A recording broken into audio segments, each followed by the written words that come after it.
With this music, I wanted to dance a little. So welcome, everybody, to this talk, Boosting My Applications with Distributed Caches, Datagrids. Yeah, let's start. So in 2008, I was planning to move from Madrid, where I was living, to Paris. And at the same time, there was a bunch of people working for JBoss that had this idea of doing cache implements concurrent map. And this was written in Java. 10 years after Infinispan 10, it's in beta 3 now, and the latest stable version is 9.4.13 that we released this week, I think. And it's an open source product written in Java, and it's known as distributed cache datagrid. So who is familiar with the datagrid word? Please raise your hands. Yeah, not much people. Who is familiar if I say NoSQL key value database? Everybody. So why is that? So yeah, who am I? So my name is Katia Aresti, and I'm working for Red Hat in the Infinispan team for 2 years now. I'm living in Paris, so I'm working in English, speaking French and Spanish all day, so I can be a bit messy in my head, so please be patient with my weird accent. And I'm working remotely, surrounded by guys, but I'm surrounded by 2 little girls at home, and thanks to my husband that is looking after these 2 ladies, so I can be here with you today. I'm a Duchesse France, J Duchesse France chapter runner since 10 years, almost now 9 years. And I love acting, I love open source. You can follow me on Twitter on Aresti. And I'm super happy to be here because London was my crush, my teenager crush. I really had my secret plan to move to London and marry Damon Albarn one day. So I'm not free anymore, Damon, if you are watching this talk. And I'm a huge fan of Harry Potter. So as a huge fan of Harry Potter, I'm in London, so I'm expecting you learn this in college about Harry Potter, like maths, physics, Harry Potter. So everybody's familiar here with the Harry Potter universe? Please raise your hand. No, how is this possible? No. Not everybody, I'm disappointed. So, well, it is, for those who are familiar, for me, a data grid is like Severus Snape character. For those who don't know, it's a character that's a bit scary. It's a wizard. It's a bit scary, and you don't know if it's good, if it's bad. But it turns out, when you get to know the character, you know that it's super powerful and very good. So that's a data grid. So exactly what is a data grid? Before starting to this point, I would like to start from the beginning on what is a cache. So usually a cache is a library you will embed in your application, so you are going to you are going to put data on it in memory. So, for example, for speeding up a connection to an external web service call, database, something that gets a lot of time to be calculated. So this data gets in memory, and you have speed and fast access. You can use Infinispan this way. You can use it as a local cache library you will embed in your application. What it happens in production is that we usually don't have a single instance, right? We have multiple instances deployed in production. So what happens when we are dealing with a local cache? Well, we can, for one side, we can have a put to and fly to spell into the instance one Potter application. And what happens when I do get to and my request arrives to Potter 3? I will have a miss. And what happens if I do a remove from instance number 2 to Lumos? I have to deal with eviction and how data is synchronized and yeah, it's a bit hard when you are doing this kind of stuff, and especially when you have a lot of data in memory. So the first thing you can do with Infinispan is use a replicated cache. So data will be replicated, but it will be replicated for you. This means that if I add a new value, 3 reductor, this request lands in instance number 1. It will be replicated for you on instance number 2 and instance number 3. So the next time you are doing a request, or eviction is happening, or you want to keep some data in memory for a limited amount of time, all this is handled for you. So yeah, we have this. What happens if we have more than 10 instances in production? The amount of memory we need, it's very huge, so it doesn't scale much, right? We need horizontal scaling. So that's where a distributed cache enters the game.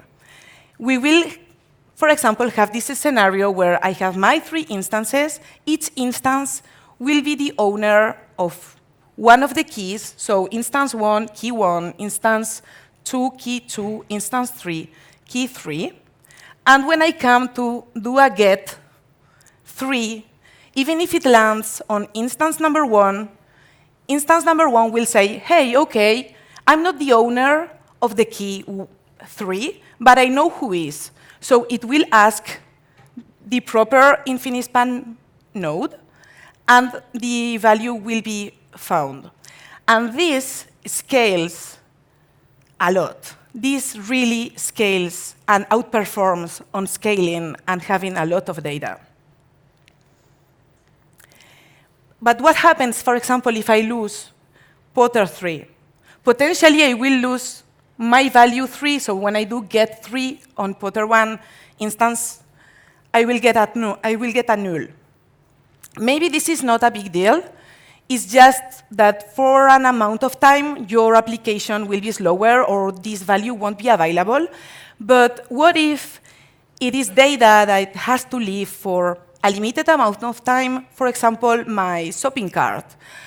I've been 30 minutes adding all my monthly courses in my shopping cart, deciding on my supermarket which milk and which things I want to buy for my monthly courses. And when I come to the payment interface, the instance holding my data goes down, and I have nothing to pay after 30 minutes. And what is going to happen is that I'm not going to buy, never again, my monthly courses using this website. And this is a true story that happened to me, and I was very pissed off. So sometimes you cannot afford losing data even if it's in memory. So you can add a bit of redundancy. Instead of having a single owner, we will have 2 owners. So if I do put for Protigio, this request lands on instance number 1, it gets replicated in another instance, which will be the backup owner. So when something like that, we will have twice the value. And when I lose my Potter 3 instance, I will still get the value. And by the time I restore my Potter 3 instance, everything will be nice, and my users will be happy, and I will continue to buy on this website. So what happens if there is a scale-up, if I need to scale up horizontally and add another node? Well, this is where consistent hashing enters into the game. Who is familiar with consistent hashing? Please raise your hands if you are. Yeah, who is familiar with hashing? Yeah, OK, hashing is how hash maps work, right? That's the way we know where, even if I'm not the owner of a particular key, thanks to hashing, I know who is the owner of that particular key. Consistent hashing is this. So when a node joins the cluster, so now I'm scaling up to 4, only the data that should live in this new node will move. The algorithm is consistent. So data will move just like that. And why is this important?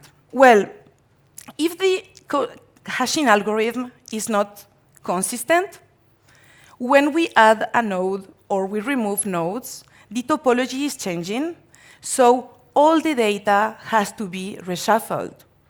And this is very bad, because in a scaling up and down scenario, your cluster will be completely messed up, because you are not going to have two values in memory. You are potentially having millions of data in memory traveling around the network. So imagine how the cluster won't be stable in that scenario. So this is super important for this kind of products to make sure consistent hashing algorithms are implemented.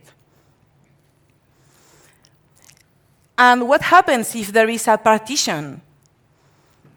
I have 100 instances in production, and suddenly there is a network partition, and I lose 20 instances. Or I have something that is called like a split brain. Like your brain gets split. I love the name, split name. So what happens here is that this is this is high availability. This is partition tolerance, high availability when partition tolerance partition happen. So what happens here? It depends on your needs. You can say, hey, I just want to deny reads and writes because it's very dangerous.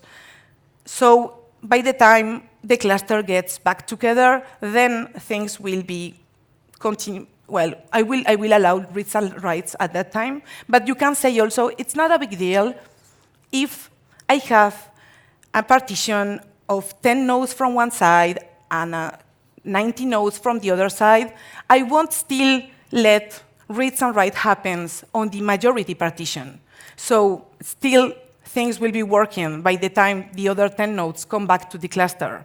Or maybe you will say, it doesn't matter, I'm going to let reads, but not writes. So this is up to you, and this is things that are handled by datagrids and distributed caches in Infinispan.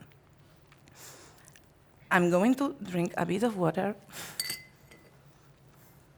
This is like...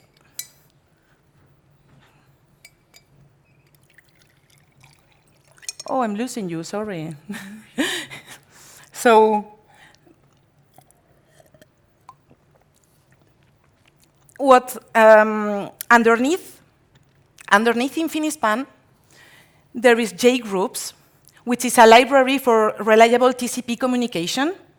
And so all these algorithms, or consistent hashing, distributed maps, and so on, have been built on top of this library, which is sometimes a bit tricky to configure. So this is something we are working on constantly, getting things more easy. But when you are considering using datagrids and distributed caches in production, you need to get a bit hands dirty and understand what's going on your network. But we are trying to really simplify JGroups and the JGroups configuration, but it's the framework that is used for communication and for dealing with the data. So I'm getting into a first use case. Who is familiar here with Vert.x? Just a few. Who is familiar with Node.js? At least, OK. So Vert.x is like a Node.js for the JVM. It's a toolkit or framework to create really reactive, microservice-oriented, distributed, and really reactive applications. It was built with reactive programming in mind from its foundation. And in Vert.x, there is this Vert.x engine, and there is these deployment units called verticals. And each vertical has a number of handlers, and each handler will handle different events. So events are on the event loop, and this is called the reactor pattern. in Vert.x is multi-reactor pattern because it uses all the cores of your server. So it's optimized for having more than one event loop. And we have this event bus where we can send messages and use it like a public subscriber, like a sort of queue to communicate between verticals. It turns out we can put different Vert.x instances in a cluster. So we can use this event bus in a clustered way. So I'm going to show you an example now where obviously it's happening on my machine, but it could be happening in different JVMs. So the example I've done, it's called the Voldemort taboo course. So yeah, for those who aren't familiar, Voldemort is like a child-free Dark Vador wizard, and he, in the films, who is familiar with the taboo course of Voldemort, by the way? Yeah, so there are people familiar with that. I'm so happy it's the first time someone is raising their hand. Yeah, I'm in London, so. Yeah, on the films and on the books, most of the characters are all the time avoiding saying Voldemort. They are saying he who must not be named, you know who, and all that. And you are like, but what's going on with these people? Why are so afraid all the time? And it turns out that if you say that the name is cursed, so if you say Voldemort, a dead eater, so a bad wizard, can come instantly and potentially kill you, so it's not very funny. So I've done an application using the event bus of Vert.x in a cluster mode. So I've created a wizard vertical that it's like sending messages to the event bus saying, this wizard has said Voldemort. Then I have another Vert.x instance with a dead eater that consumes from named. So pickups the wizard name. It sends a message to the event bus to say, I'm trying to kill this wizard. And then when it's over, we'll send a message to say, I'm over with it. And there is another instance, which is the Voldemort, that is monitoring everything that is going on there. So I'm going to code a bit so I show you.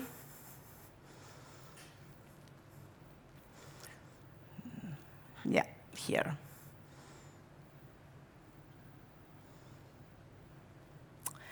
So, not this one. Why did you come here now? Okay, here.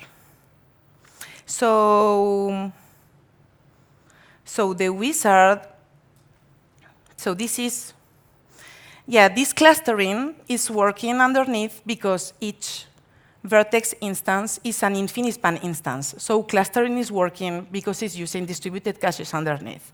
So this wizard is a vertical, so extends an abstract vertical. We have this method start. Periodically, it's going to send a message to say, this wizard has said Voldemort to the named address. So for starting Vert.x and cluster mode, I will do Vert.x.clustered Vert.x, and then I'm deploying the wizard. So I'm going to start this.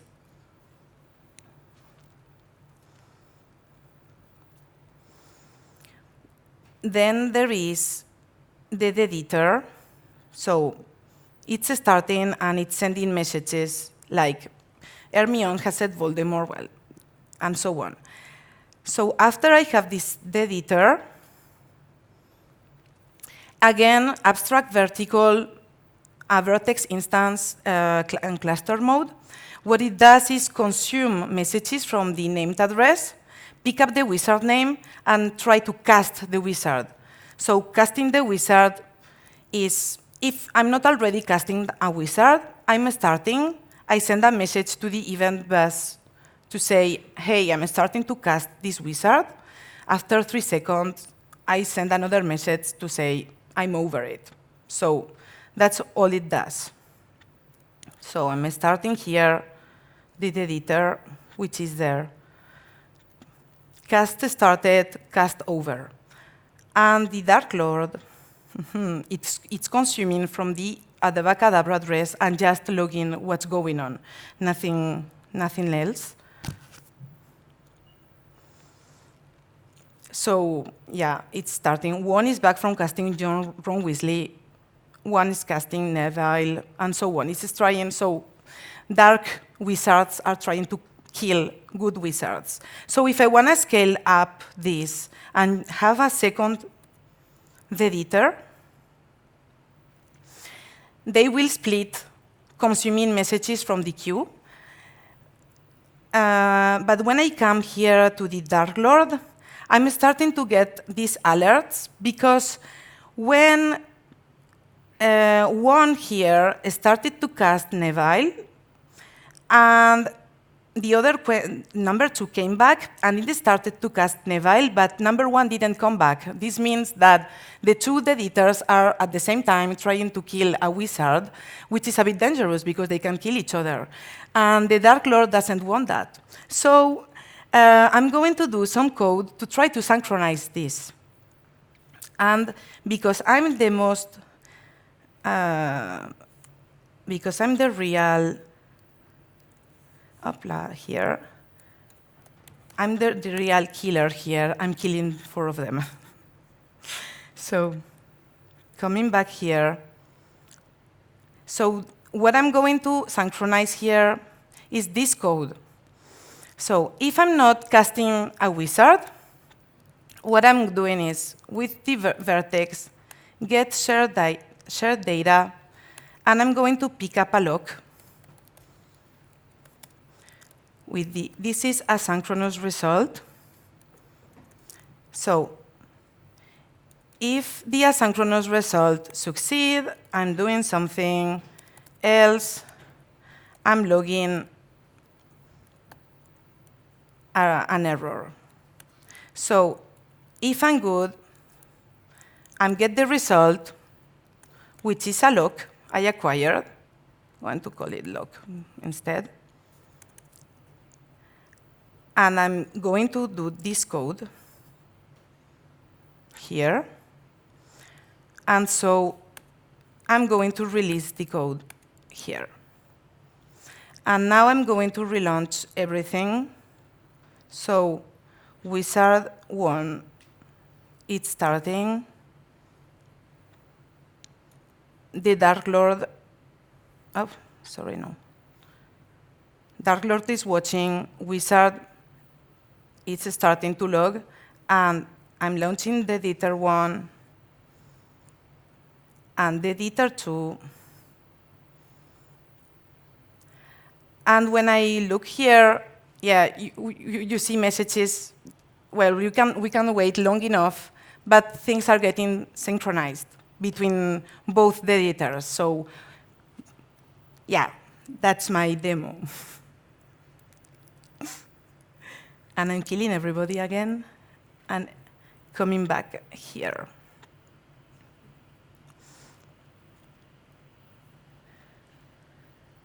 So yeah, from this image of datagrid, what I've been using? I've been using embedded Infinispan library mode with Vert.x.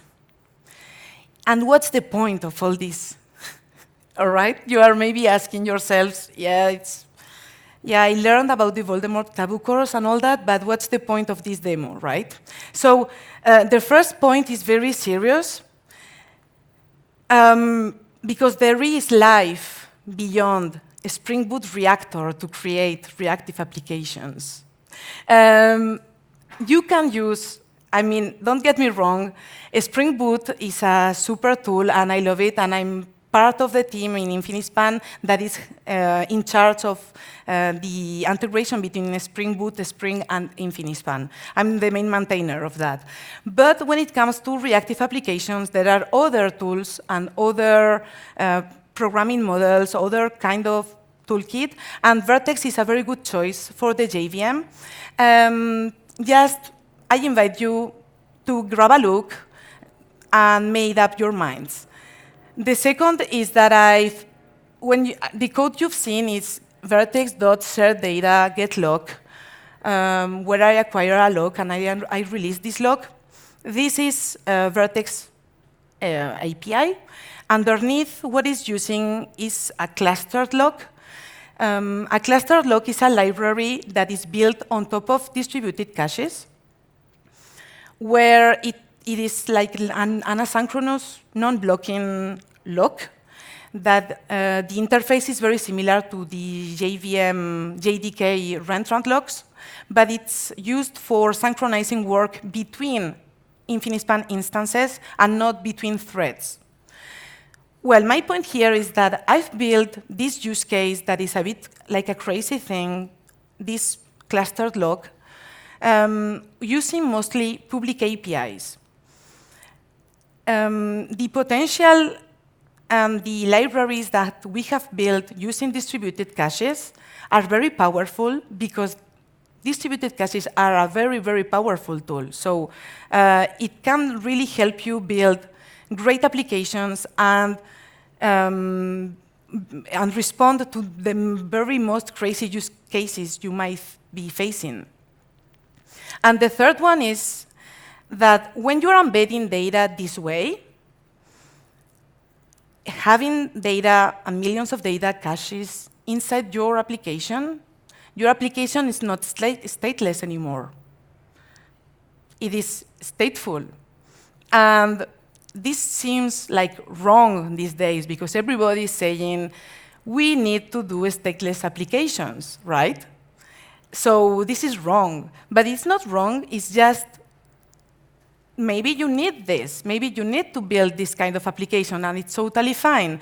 But when it comes to scaling up and down, you just can't pretend kill nodes and scale up and down as if there were no tomorrow. You won't do that with your database. You won't add 10 nodes to your database and kill 10 nodes to your database and pretend everything is going to be fine. So this is something you have to keep in mind. So yeah, how do we do that then? Because when we have an stateless application, it doesn't mean it doesn't exist. Because a stateless application that hasn't any state doesn't do much. So what we want is stateful applications, but we want them stateless. And here is where I come to stateless applications, microservices, containers, 12-factor application, serverless, Kubernetes, function as a service, line of code as a service, not available yet, but probably will come one day, line of code as a service. So how do we achieve this magic state where I have microservices, I have a stateless application, where do I put my data and still have performance? I still can scale up and really outperform with my data, my applications. So you can use client-server mode with Infinispan.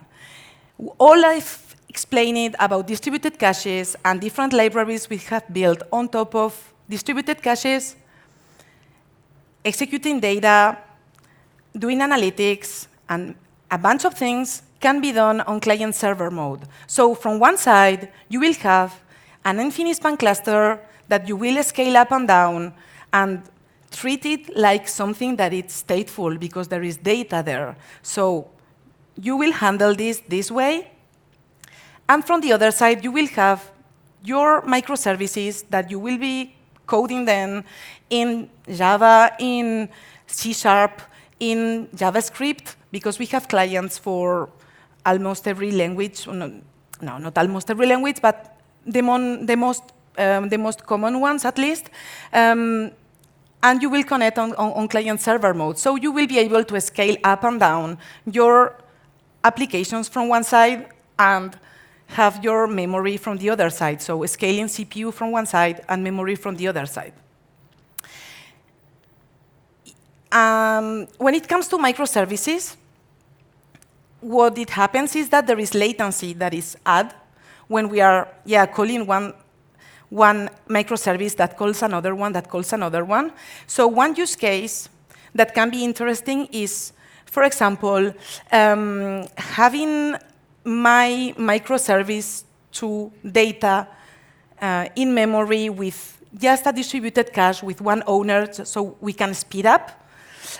So all the data will be in these caches. And if microservice 2 comes down, maybe I can propose like a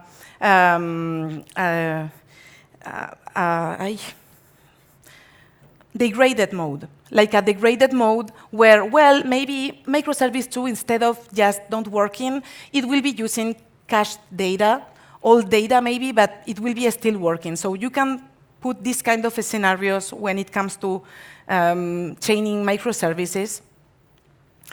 Another thing is, for example, the example I gave before about my shopping cart, where I need shared data that will live for an amount of time, but I don't want to lose it, so I need redundancy.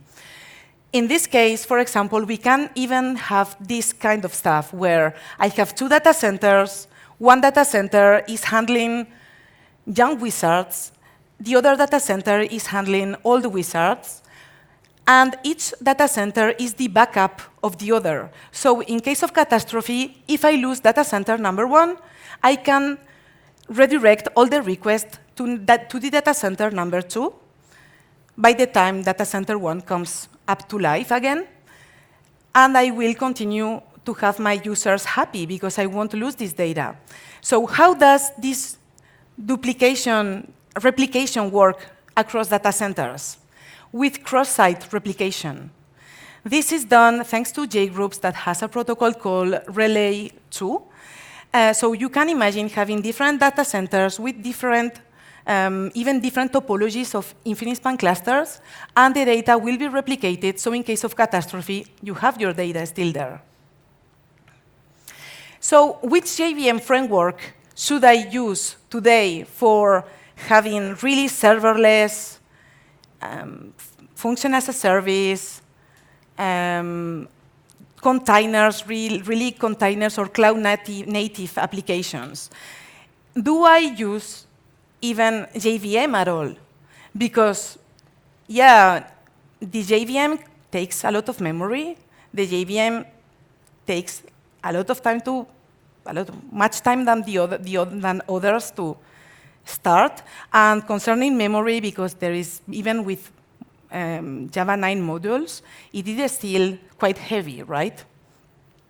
So who is familiar, who has already listened about Quarkus? Not much people yet, so ta-da! Quarkus, it's a new framework. There is a new era of new frameworks on top of the JVM. Using GraalVM, there is another one called Micronaut that is super great too, but I'm talking about Quarkus because, yeah, you will understand why in a while. So Quarkus is a framework that it will make you feel like not like new and old at the same time, because it is using the same APIs and the same frameworks you are used to on the JVM, but tailored for creating native applications like having a C or Go application running. So really crafted with GraalVM, OpenJDK, and with Kubernetes and containers in mind. The promise is that, for example, you will, in a regular traditional cloud native stack, yeah, you see from 140 or 218 megabytes, with Quarkus and GraalVM, we come to something really, really small. And this is very, very important when it comes to cloud providers, serverless, containers, function as a service, because you pay for that. You pay for how much memory you are using. So I'm not going to get deep into this because it's out of the scope of this talk. I just invite you to join Sane, who is one of the co-founders and main maintainers and creators of Quarkus, that will be speaking tomorrow about this on detail, room C, just after lunch or just after lunch. So yeah, I invite you to go. But I'm going to show you a little in this time that we have yet, because yeah, I said it is breed Java libraries and standards, you know. So it already works with Infinispan on client-server mode, not on embedded mode, because of the, yeah, we're not going to embed data on this container, so it's on client-server mode. And I've created a little application that I will show you here. And before showing it, I'm going to explain it, because I was advancing myself. So I've done a little app who is performing magic at Hogwarts. So it's like a monitoring application that is going to log some things to say this wizard is doing this spell. So I'm having an Infinispan cluster where I have 3 caches, magic, chapter, characters, and spells. Characters and spells are reference data. So there is this magic store. I'm putting data in a scheduling data, picking up a character and spell, and putting the data on the magic store every 3 seconds. So I'm getting this data on it. And I have a WebSocket that is consuming in a continuous query way. And you will see now what it is, a continuous query, doing a query to check who of those characters doing spells are in Hogwarts. Hogwarts. And I'm going to show this in a super great, amazing HTML application that you will see. It's so it really shows how I'm a front-end girl.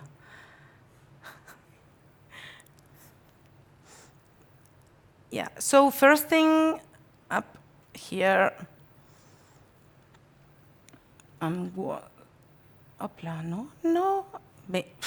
I closed the IntelliJ, sorry. Just relaunching. Where is, yeah.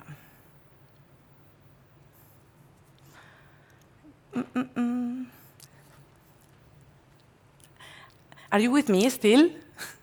Yeah? Good.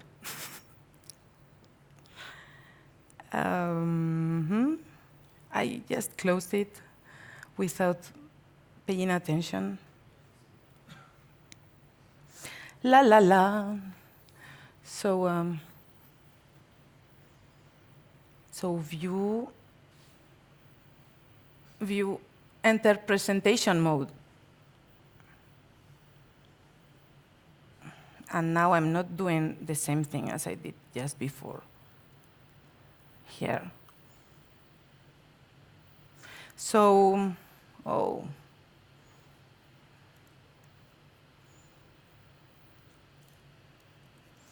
So here up, why it is close?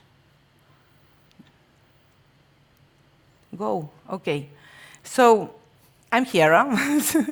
So first, to start my application, so there is this, yeah, it's a Maven project where I have a RESTful web service here. No, sorry, this is not the web service. I have this RESTful web service,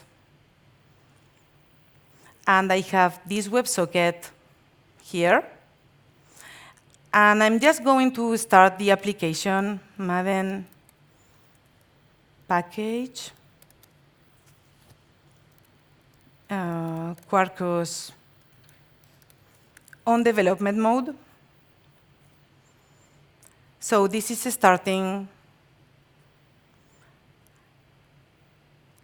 And I have an Infinispan that is running on background. So this is my website. Yeah, you see, you are amazed, I'm sure, about this beauty. So there is nothing going on here because, yeah, I haven't coded yet. So I have this web service where there is 4004 not found. So I'm going first to check this resource, and I'm going to code my get by ID. So the first thing I want to do is I'm going to inject a remote cache for, a remote cache characters name. So this is a remote cache of integer and characters. And I'm going to find by ID. Just that. I'm just doing, yeah, I don't know if you notice it, I didn't restart because there is hot reload. Amazing. So I have my data that is in Infinispan. And another thing I can do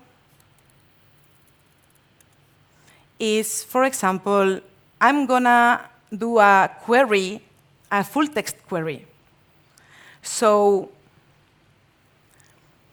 I'm going to take this term over there and search on the name or on the bio. So I'm doing search get query with from the characters. I have a query factory. With the query factory, I'm creating a query.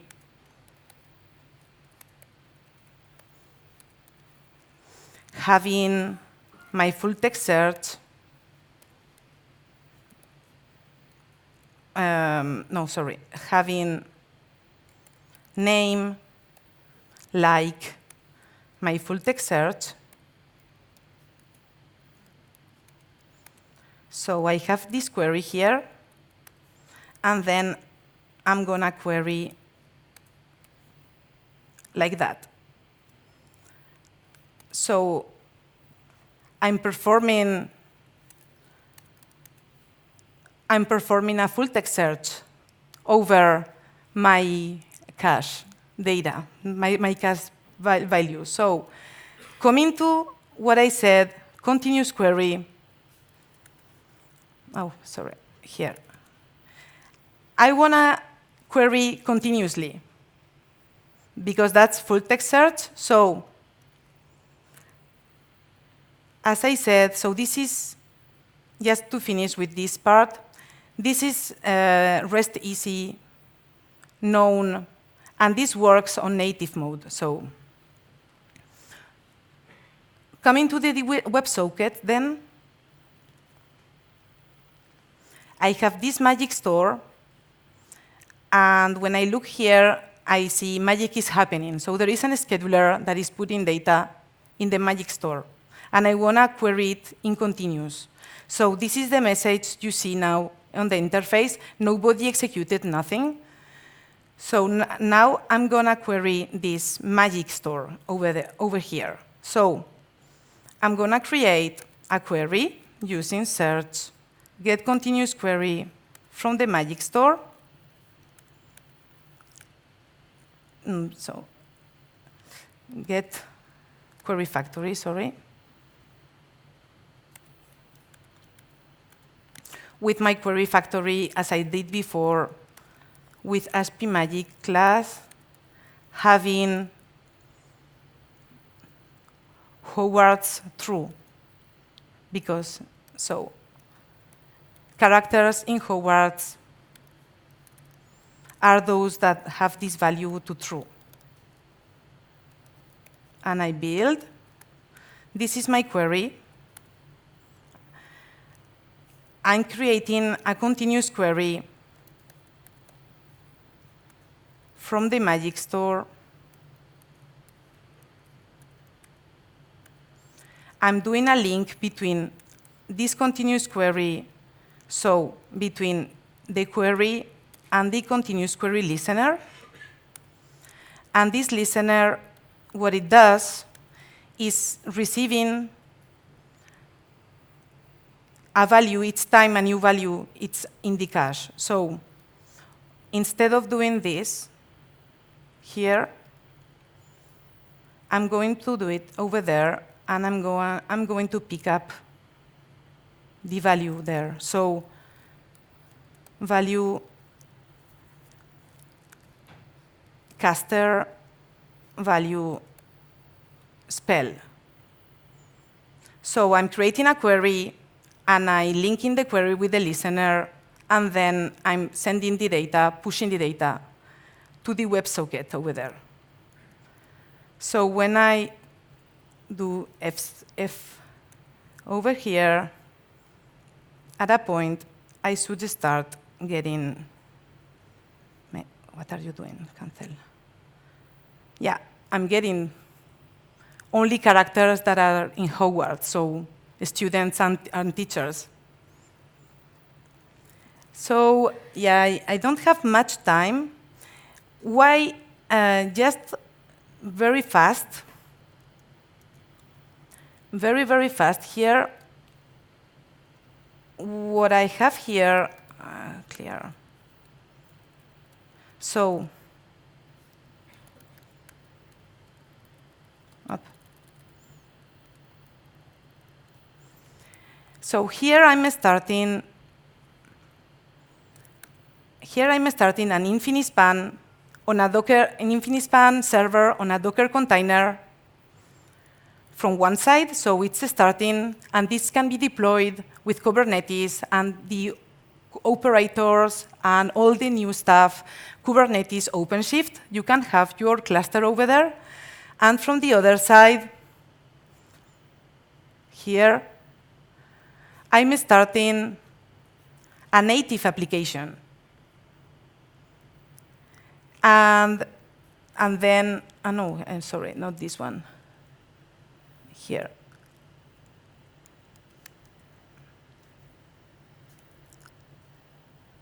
I'm starting a container in Quarkus. And this is happening in a container, so my application works there. This here is stopped. So this is what is in my containers. They are linked from one side, the server, from the other side, the other. And this is done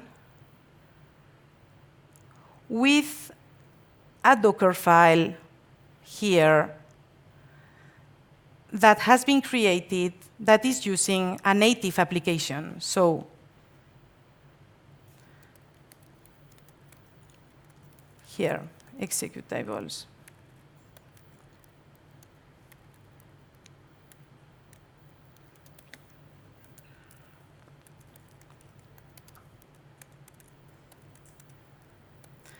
Yeah, for example, there. That's a native executable. It's not a JVM. Well, so this works super well with containers. So just to wrap up super fast, because I'm almost over.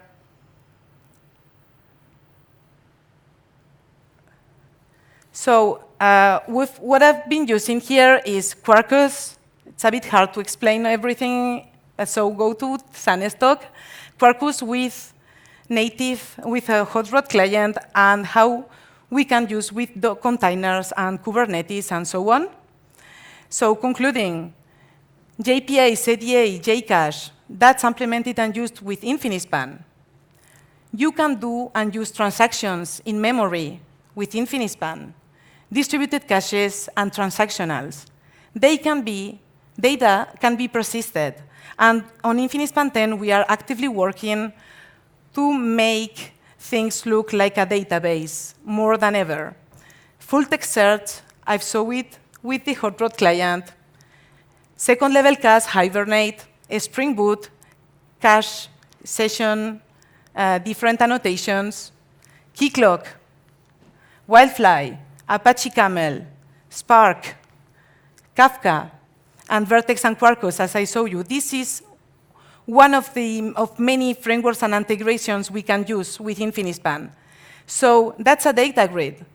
And I want to point that is 100% an open source product. I know time is up, just one last minute. It's 100% open source product, 100%. There is no enterprise style or whatever. It's what you get. But if you need a vendor and you need consulting or whatever, Red Hat is the vendor behind. But it's the same. If you pay for having support, you are getting Infinispan with Red Hat support. Best place to start, Infinispan simple tutorials and Infinispan demos. We are on Zulip, Infinispan. These are our contact for Infinispan. And the very last thing, if you rate the talk on the application, it will be appreciated. If you want to give me feedback, because you don't have this application, you want to give me feedback from that form, you can. I'm going to share all my slides and everything on Twitter, and feedback is super important for me, so please do. Be kind, but don't be, no lip service, but just be kind. Not, if you hated the talk, even remember I tried my best. So do you have any questions? We don't have any time for questions, so I'm just thanking you for your listening, because it's over, sorry. We will have time questions after, so.